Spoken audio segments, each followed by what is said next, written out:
কাক তার টুটে করে ওই গোশতের টুকরা নিয়া গরগোবিন্দের প্রাসাদেই যাইয়া ফালালো। কর্মচারীরা পেয়ে গেল, হইচই শুরু হয়ে গেল, বাদশার মাথা নষ্ট। আমার রাজ্যে গরু জবাই, এত বড় সাহস কার? খোঁজ লাগাও, তালাশ লাগাও। আমার ভাইরা বন্ধুরা তালাশ করে করে তারা পেয়ে গেল বুরহানুদ্দিন তার সন্তানের আকিকা করেছে। এই আকিকার গোশতের টুকরা তার রাজ দরবারে কাকের মাধ্যমে পৌঁছছে। চরম ক্ষিপ্ত হল বাদশা, বুরহানুদ্দিনের কাছে তার সৈন্য সামন্ত পাঠায় দিল। সংক্ষেপে বলি, ওই অবস্থায় বুরহানুদ্দিনের সন্তান দীর্ঘদিন পরে যাকে আল্লাহ পাক একটা নেক সন্তান, যাকে একটা সুন্দর ফুটফুটে সন্তান দান করেছেন, ওই সন্তানটারে বাবার চোখে হত্যা করে ফেললো। নিষ্পাপ অবুঝ শিশুটাকে হত্যা করে ফেললো। আর বুরহানুদ্দিনের ওই হাত, যেই হাত দিয়ে সে গরু জবাই করেছে, এই গরু জবাই করেছে যেই হাত দিয়ে, হাতটা কেটে ফেললো। কারণ হিন্দুরা, মূর্তি পূজারীরা, গরু পূজারীরা, তারা তো গরুকে মা মনে করে, গরুকে দেবতা মনে করে। দেবতা বাইরা বন্ধুরা, ওরা তো সব কিছুকে দেবতা মনে করে। কোটি কোটি দেবতা, কোনো অভাব নেই। যেই জিনিসটারই তারে অবাক কিছু দেখে, এটাকে দেবতা বলতে সময় লাগে না। বট গাছ যদি হয় 200 বছর, বট গাছকেও ওরা দেবতা মনে করে। বহু হিন্দু আছে এমন যারা বট গাছেরও পূজা করে, গঙ্গা নদীর পূজা করে। এতদিন যাবত এই নদী চলে আসতেছে, অতএব এটাই খোদা, এটাই দেবতা, এরও পূজা করে। গরু গাভী দুধ দেয়, হায় হায়, উলান কাটলে পরে দুধ পাওয়া যায় না। তখন এই দুধটা আসলো কোথা থেকে? উলান কাটলে কোনো দুধ পাওয়া যায় না। একে একে আমাদেরকে প্রতিদিন দুধ দেয়া যায়, কিন্তু দুধের কাটলে পরে দুধ পাওয়া যায় না। গরু আমাদের দেবতা, গাভী আমাদের মা। এইভাবে অসংখ্য অগণিত দেবতা বানায় রাখছি। ভাইরা বন্ধুরা, তুলসী গাছও দেবতা, তুলসী গাছেরও পূজা হয়। কত কত দেবতার হিসাব নাই। বুরহানুদ্দিনের হাতটা কেটে দেওয়া হলো, নিষ্পাপ অবুঝ শিশুটাকে হত্যা করা হলো। আর বুরহানুদ্দিন তখন নিজের কাটা হাতটা লইয়া চোখের পানিটা মুইসা কোথায় বিচার দায়ের করবে গো? দিল্লিতে চলে আসলো। দিল্লির বাদশার কাছে অভিযোগ জানালো। বাদশাহ তখন সিদ্ধান্ত নিল ফৌজ পাঠাবে। এই খবর শাহজালাল মুজরদি ইয়ামনি রহমতুল্লাহি আলাইহির কানে পৌঁছলো। ইনি বুরহানুদ্দিনের কাছ থেকে ডিটেল শোনার পর সিদ্ধান্ত নিলেন, ইনি অত্যাচারী বাদশাহ গরগোবিন্দের বিরুদ্ধে জিহাদ করবেন। আল্লাহর ওলি শাহজালাল মুজরদি ইয়ামনি নাসিরউদ্দিন সিপাহসালারকে সঙ্গে লয়া রাস্তায় ওনার সঙ্গী সাথী হইতে হইতে 360 জন আল্লাহওয়ালাকে একসাথে নিয়ে সিলেটের জমিনের উদ্দেশ্যে তিনি রওনা দিলেন। গরগোবিন্দ খবর পেয়ে গেল সুরমা নদী এমন একটা নদী, যেই নদীটা পাড়ি দিয়া সিলেট শহরে ঢুকতে হয়। ওই নদীর যতগুলো নৌকা ছিল, খেয়া ছিল, সব গরগোবিন্দ সবগুলি সরায় দিল, যেন আল্লাহর ওলি তিনি নদী পার হতে না পারেন, প্রাসাদে যেন পৌঁছতে না পারেন। বলুন তো দেখি আপনারা, যদি আল্লাহ চায় তাহলে নৌকা লাগবে নাকি? আল্লাহর কুদরত যেখানে পৌঁছে যায়, মানুষের বিবেক তখন হারিয়ে যায়, চিন্তা ফিকির ধ্যান ধারণা বাস্তবতা তখন বিদায় নেয়। আল্লাহর কুদরত যখন হাজির হয়ে যায়, কাদিরে কুদরত দারি বরকামাল, কাদিরে কুদরত দারি বরকামাল, আনতা রব্বি আনতা হাসবি যুল জালাল, আনতা রব্বি আনতা হাসবি যুল জালাল। আল্লাহর ওলি সুরমা নদীর কিনারায় গেলেন, যাইয়েই তিনি আদেশ দিলেন। এইদিকে নিজামুদ্দিন আউলিয়া রহমতুল্লাহি আলাইহি তিনি যখন ওনার পরীক্ষায় শাহজালাল মুজরদি ইয়ামনি বুজুর্গি আর কারামতির লাইনে পাশ করলেন, তখন তিনি খুশি হইয়া সিলেটের উদ্দেশ্যে পাঠালেন। আর ওনাকে হাদিয়া স্বরূপ 1 জোড়া ওই জালালি কবুতর হাদিয়া দিয়েছিলেন। সেখান থেকেই জালালি কবুতর শাহজালাল মুজররদ ইয়ামনি রহমতুল্লাহি আলাইহির সাথে সিলেটে আসে। ছাই কালারের নাম তখন জালালি কবুতর ছিল না, ছাই কালারের এক জোড়া কবুতর হাদিয়া দিছেন। আর যেহেতু শাহজালাল রহমতুল্লাহি আলাইহির সাথে সিলেটে এই এক জোড়া কবুতর এসেছে, এজন্য এই কবুতরের নাম হয়ে গেছে জালালি কবুতর। নদীর কিনারায় পৌঁছে দেখেন ব্যবস্থা নাই, নদী পার হবেন কেমন করে, ব্যবস্থা নাই। আল্লাহর ওলি আল্লাহর কাছে সাহায্য চাইলেন, মালিক কিভাবে পার হব জানি না, ব্যবস্থা তোমার, আমার চেষ্টা আমার ইরাদা। আয় আল্লাহ, নদী পার হতে চাই, কেমন করে পার করবা জানি না মাওলা। আল্লাহ পাক রব্বুল আলামিনের কাছে যখন দোয়া করতে লাগলেন, আল্লাহর ওলিরা চাইতে দেরি, দোয়া কবুল হতে দেরি হয় না। তিনি তো একজন মুস্তাজাবুদ দাওয়া ছিলেন, যার হাত উঠাইতে দেরি হয় কবুল হতে দেরি হয় না। আল্লাহর ওলি শাহজালাল মুজররদ ইয়ামনি হাত বাড়ালেন, আল্লাহ দোয়া কবুল করলেন। মালিক জানায় দিলেন, অন্তরে ইলহাম করলেন, বন্ধু আমার, তুমি এইবার তোমার যায় নামাজটা নদীতে বিছায় দাও। যারা আল্লাহর ওলি তারা সবাই আল্লাহর বন্ধু। ওলি শব্দের অর্থই হলো বন্ধু, ওলি শব্দের অর্থই হলো বন্ধু, এর বহু বচন হলো আউলিয়া। তাদের প্রসঙ্গে আল্লাহ পাক কোরআনে বলেছেন, আলা ইন্না আউলিয়া আল্লাহ লা খাউফুন আলাইহিম ওয়ালা হুম ইয়াহজানুন।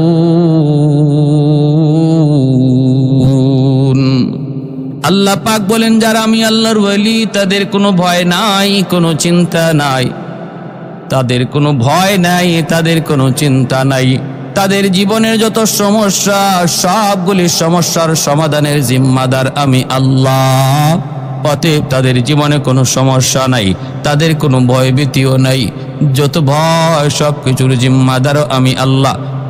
যদি তুমি ওলি হতে পারো, যদি তুমি ওলি হতে পারো, লা খাউফুন আলাইহিম ওয়ালা হুম ইয়াহজানুন। কারা আল্লাহর ওলি?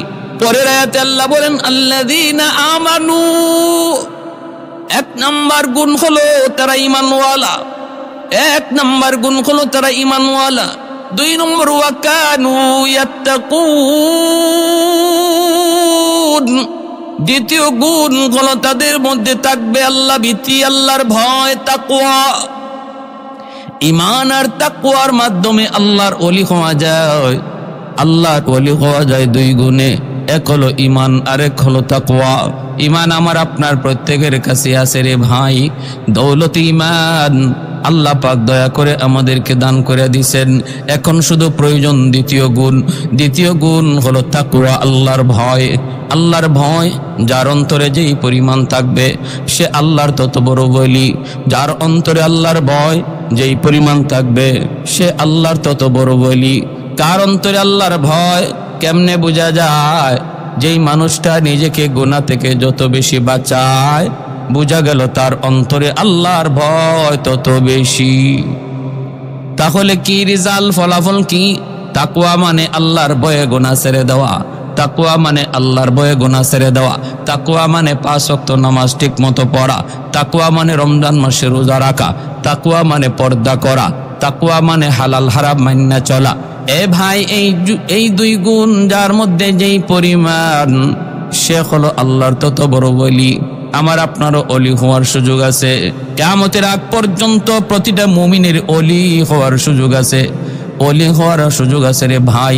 নিয়ত যদি করি এখন থেকে আমি আর কোনো গুনাহ করব না, তওবা করলাম আমি আর কোনো গুনাহ করব না, আর নামাজ তরক করব না, আর সুদ খাবো না, ঘুষ খাবো না, আর আমি বেপরদায় চলবো না।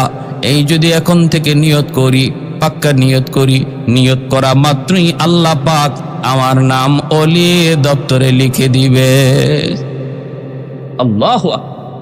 मैं तालिब मौला को बेरे यश्क निराला, मैं तालिब मौला हो मेरे इश्क निराला है जुमला जहां जिनके तजल्ली से उजाला उल्फत में बराबर के वफा हो के जफा हो हर चीज में लज्जत है या गुर दिल में मजा हो हर चीज में लज्जत है या गुर दिल में मजा हो एक चश्मे ज़दन गाफिल अज़ा शाह नबाशी शायद के निगाहे कुनदगाह नबाशी शायद के निगाहे कुनदगाह नबाशी আল্লাহ বলেন বন্ধু যায় নামাজ বিছায়া দাও যে আল্লাহ কাঠ নৌকার মধ্যে বসে নদী পার করাইতে পারে ওই আল্লাহ যায় নামাজে বসে নদী পার করাইতে পারে আল্লাহ বলে বন্ধু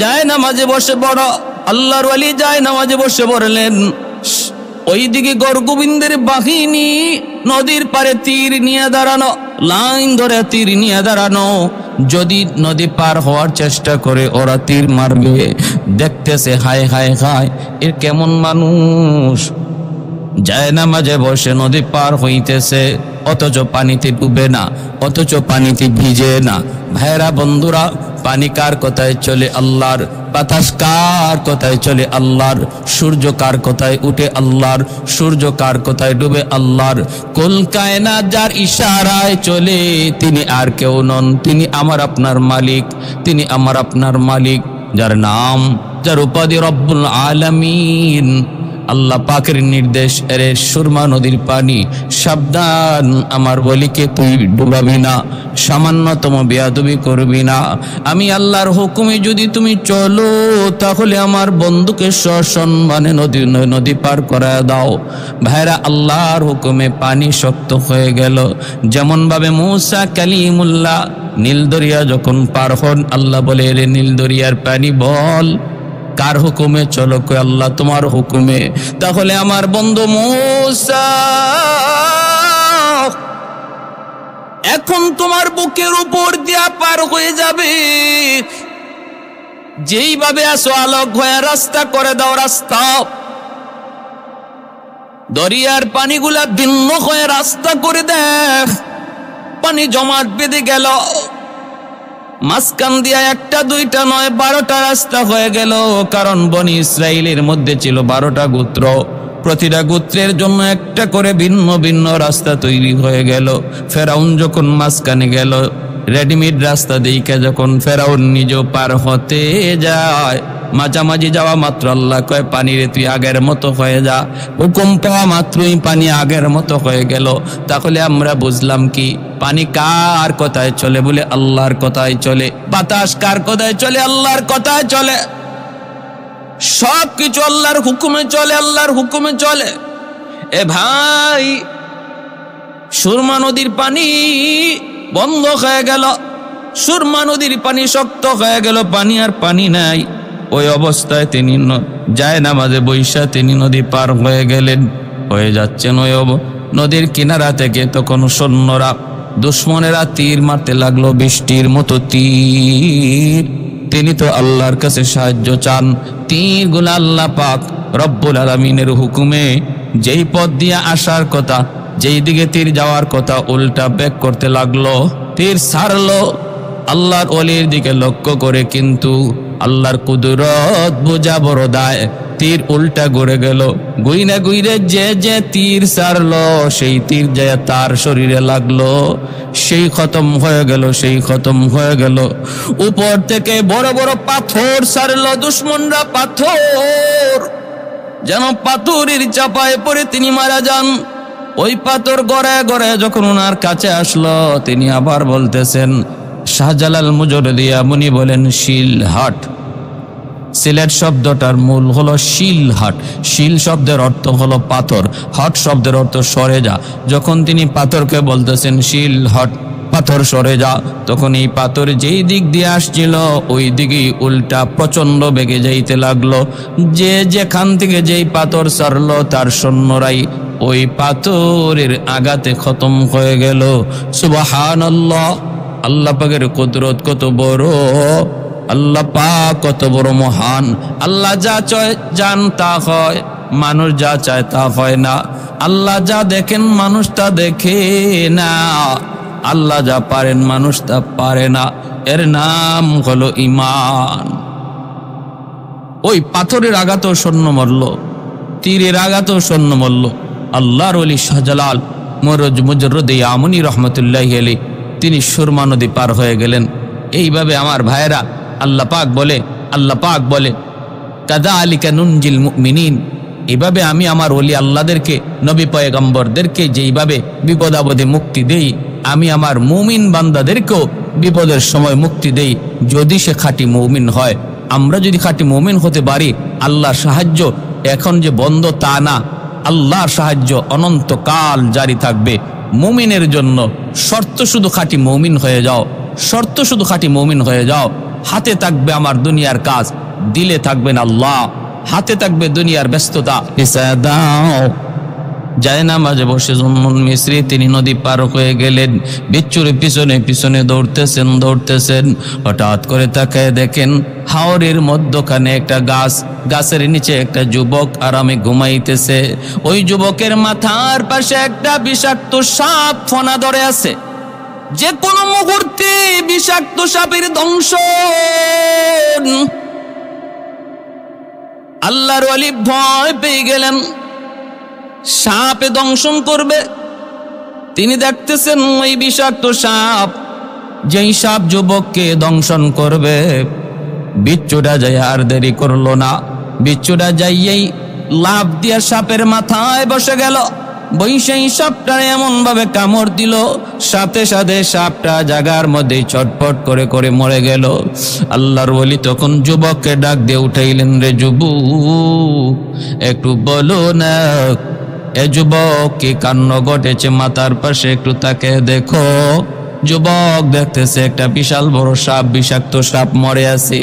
ঘটনা কি? কয় ঘটনা হলো এমন, আল্লাহ পাক তোমাকে তো তার কুদরতে বাঁচায় নিছেন, কিন্তু আমি জানতে চাই রে যুবক, কি তোমার নেকামল, কি নেকামল, কোন নেকামলের উসিলায় আল্লাহ পাক তোমাকে সাপের দংশন থেকে বাঁচানোর জন্য নদীর ওই পার থেকে বিচ্ছু পাঠালেন, আর ওই বিচ্ছুটা ঈশা তোমাকে বাঁচায় নিল।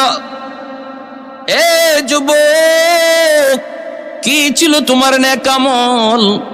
যখন এইভাবে আল্লাহর ওলি জানতে চাইলেন, যুবক চোখের পানি ঝরে কান্দে আর বলতেছে, ও আল্লাহর ওলি, আমার কোনো ব্যক্তিগত নিজস্ব অথবা অতিরিক্ত কোনো নেক আমল মনে পড়ে না। আমি যে একজন বুজুর্গ, আমি যে একজন আল্লাহওয়ালা তাও আমি জানি না।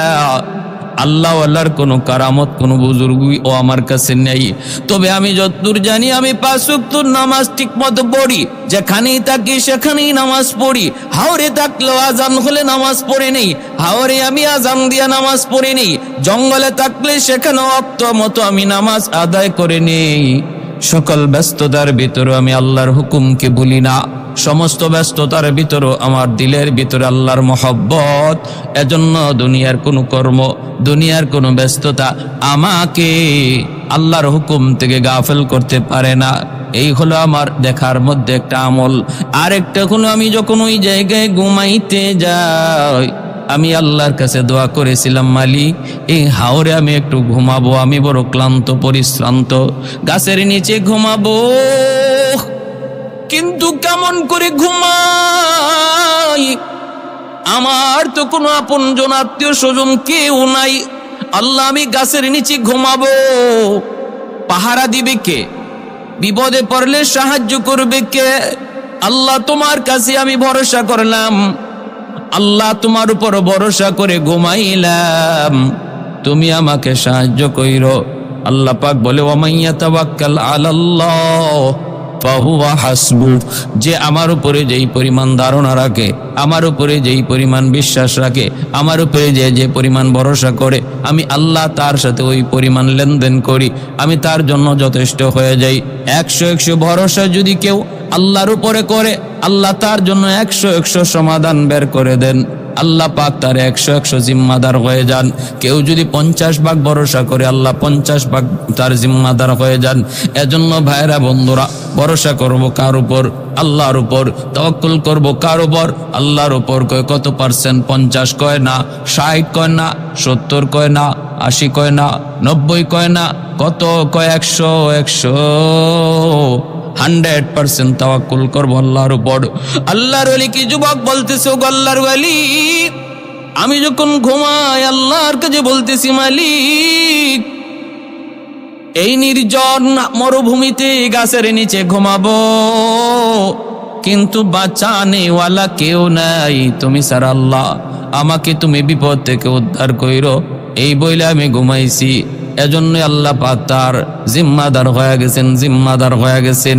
আল্লাহর ওলি জুন্নুন মিসরি রহমাতুল্লাহ আলাইহি যুবককে বুকে নিয়ে বুক মিলাইলেন আর বললেন, যুবক, ও যুবক, তুমি আল্লাহর কাছে বড় পেয়ারা, আল্লাহর কাছে তোমার দাম বড় বেশি। এই ভাই, এজন্য আল্লাহর ওলিদেরকে আল্লাহ পাক কুদরতি হাতে বিপদ থেকে বাঁচায়। সমস্যায় পড়লে আল্লাহ সমস্যা থেকে উদ্ধার করে। আল্লাহ নিজেই বলেছে, ওয়াকাযালিকা নুনজিল মুমিনিন,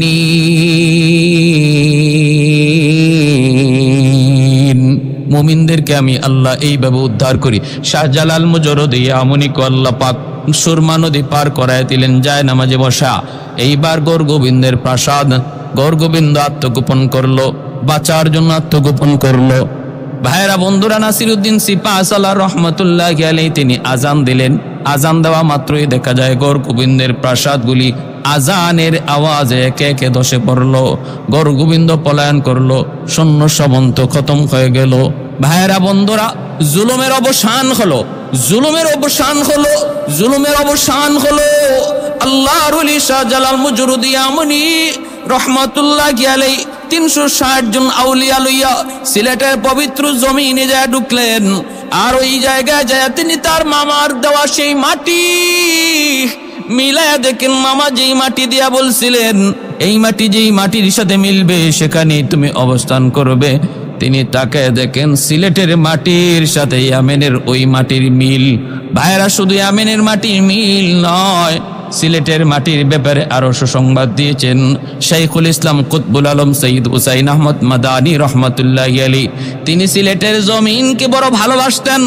জীবন ভোর আল্লাহর ওলি ইতিকাফ করেছেন সিলেটের জমিনে, রমজান কাটাইছেন সিলেটের জমিনে। তিনি সিলেটে প্রথম এসেই বললেন, আমি সিলেটের মাটির সাথে মদিনার মাটির বড় মিল পাই, আমি সিলেটের মানুষের সাথে মদিনার মানুষের বড় মিল পাই। সুবহানাল্লাহ। সিলেটের মাটির সাথে, সিলেটের মানুষের সাথে মদিনার মানুষের মিল পাই। উক্তিকার কুতবুল আলম সৈয়দ হুসাইন আহমদ মাদানী রহমতুল্লাহি আলাইহি। আমার ভাইরা, গৌর গোবিন্দের জুলুমের অবসান হলো। শাহজালাল মুজররদি আমনি মসজিদ বানাইলেন ইবাদতের জন্য। এইবার পানি লিয়া লাগছে বড় সমস্যা। সিলেটের তখন মানুষের পানির নেওয়ার উৎস একমাত্র ছিল সুরমা নদী। এই সুরমা নদী থেকেই পানি নেওয়া হতো, পানির ব্যবস্থা ছিল, কিন্তু নদীর পানিটা ছিল ঘোলা এবং স্রোত, এজন্য এই পানি খাওয়ার উপযুক্ত ছিল না, পানি খাওয়া উপযুক্ততা ছিল না। সবাই এই আল্লাহর ওলির কাছে আবদার জানাইলো যে একটু পানির ব্যবস্থা করেন, আমাদের জন্য একটু পানির ব্যবস্থা করেন। যখন ওনার কাছে পানির আবদার জানায়, তিনি তখন একটা কুয়া খনন করতে বললেন। ঠিক আছে, সবাই মিলে একটা কুয়া খনন করো। আমার ভাইরা একটা কুয়া খনন করতে বললেন। এই কুয়ার মধ্যে তিনি কুয়া খনন করার পর আল্লাহর কাছে দোয়া করলেন, আল্লাহ, ও মালিক, আমার যদ্দূর সাধ্য ছিল আমি কুয়া খনন করলাম, কিন্তু এই কুয়ার মধ্যে পানি আসবে কোথা থেকে সেটা আমি জানি না, তুমি জানো।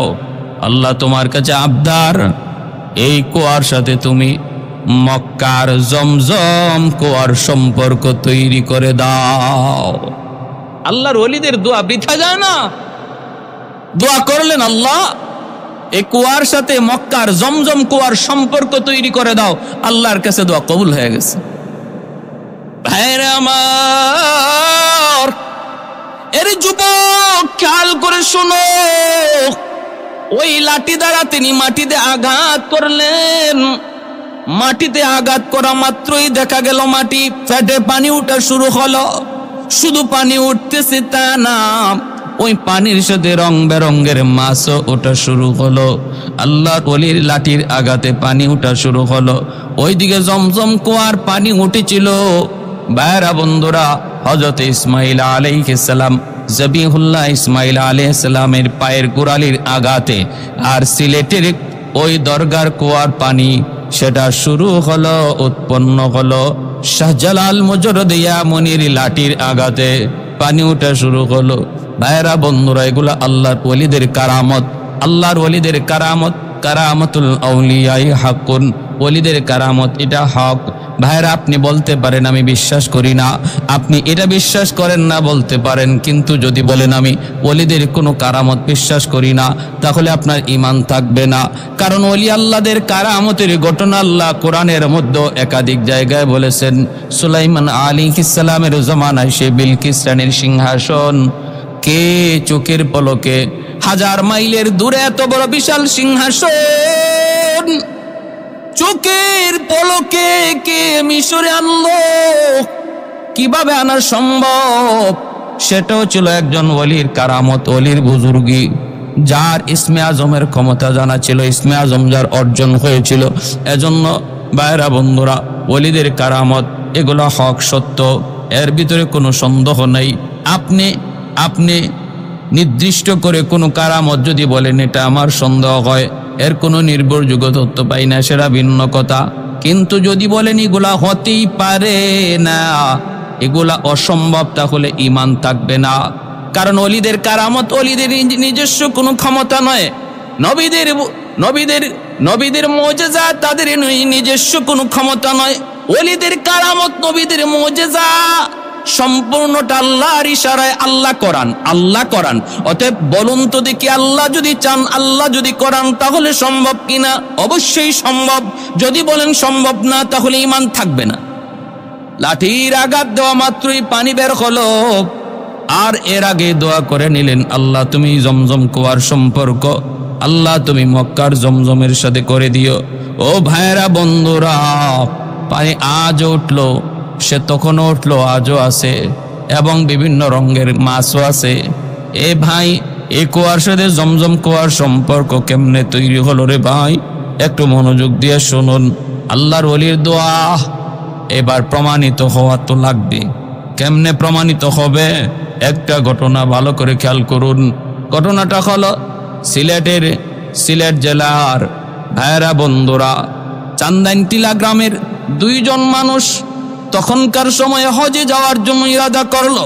এক হলো আবু মানসুর, আরেকজন হলো আব্দুল ওয়াহাব। আবু মানসুর, আব্দুল ওয়াহাব নামে 2 ব্যক্তি হজের উদ্দেশ্যে রওনা দিল। থলে ভরা তাদের স্বর্ণ মুদ্রা। তখনকার সময়ে কোনো টাকা পয়সার লেনদেন ছিল না, স্বর্ণ মুদ্রার মাধ্যমে লেনদেন হতো। ওই স্বর্ণ মুদ্রা লইয়া তারা গেলেন হজের উদ্দেশ্যে। মাসকে মাস পায়ে হেঁটে এরকম ভাবে তখন হজে যাওয়া লাগতো। তারা দীর্ঘদিন সফর করে হজে গেলেন। হজে গিয়া হজের কাজ সমাপ্ত করলেন। সমাপ্ত করার পর দেখেন তাদের স্বর্ণ মুদ্রা এখনো কিছু অবশিষ্ট রয়ে গেছে। এই স্বর্ণ মুদ্রা লইয়া তারা বাড়িতে কেমন করে যাবেন? যদি রাস্তাঘাটে কত ডাকাতের ভয়, কত লুটতরাজের ভয়, যে কোনো জায়গায় ডাকাতি হয়ে যেতে পারে। অতএব এই স্বর্ণ মুদ্রা লইয়া বাড়িতে পৌঁছানো সম্ভব না। করা যায় কি? তখন তারা চিন্তা করলেন, আমরা তো জানি সিলেটের ওই শাহজালাল কুয়ার সাথে জমজমের সম্পর্ক। শাহজালাল মুজরদি ইয়ামুনি রহমতুল্লাহি আলাইহির দোয়ার কারণে, যার সঙ্গে 360 জন আউলিয়া ছিলেন, যার কারণে সিলেটের জমিনকে 360 আউলিয়ার দেশ বলা হয়। পুণ্যভূমি, ওলি আল্লাহর জমিন। এখনো সিলেটের বিভিন্ন জায়গায় ওই আল্লাহর ওলিদের কবর, বিভিন্ন জায়গায় তারা শুয়ে আছেন।